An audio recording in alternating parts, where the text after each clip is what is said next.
Champions ট্রফিতে নিজেদের প্রথম ম্যাচে হৃদয়, জাকের ও রিশাদের লড়াকু পারফরম্যান্সের পরেও বাংলাদেশ জয়ের দেখা পেল না। ব্যাট হাতে হৃদয়ের দুর্দান্ত এক সেঞ্চুরি ও জাকেরের সংগ্রামী ইনিংস দলকে ভদ্রস্ত সংগ্রহ এনে দিলেও শেষ পর্যন্ত ভারতের বিপক্ষে 6 উইকেটে পরাজিত হয়েছে টাইগাররা।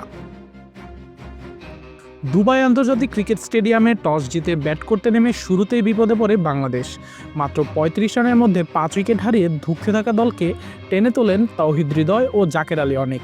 হৃদয় ১১৮ বলে ১০০ রানের দুর্দান্ত এক ইনিংস খেলেন, যেখানে ছিল ৬টি চারের পাশাপাশি 2টো ছক্কা। জাকের ৬৮ রান করেন ১১৪ বলে। স্ট্রাইক রেট কিছুটা কম থাকলেও দলের বিপর্যয় সামাল দিতে কার্যকরী ভূমিকা রাখেন। ভারতের হয়ে মোহাম্মদ শামি ৫ উইকেট নিয়ে বাংলাদেশের ব্যাটিং লাইন আপে ধস নামান। জয়ের জন্য ২২৯ রানের লক্ষ্যে খেলতে নেমে শুরুতেই আগ্রাসী মেজাজে ছিলেন রোহিত শর্মা ও শুভমান গিল। রোহিত ৪১ রানে ফিরে গেলেও গিল এক প্রান্ত ধরে রেখে দারুণ ব্যাটিং করেন। তিনি ১২৯ বলে ১০১ রানের অপরাজিত ইনিংস খেলেন, যেখানে ছিল ৯টি চার ও 2টো ছক্কা। তাকে সঙ্গ দেন লোকেশ রাহুল, যিনি ৪১ রানে অপরাজিত থাকেন।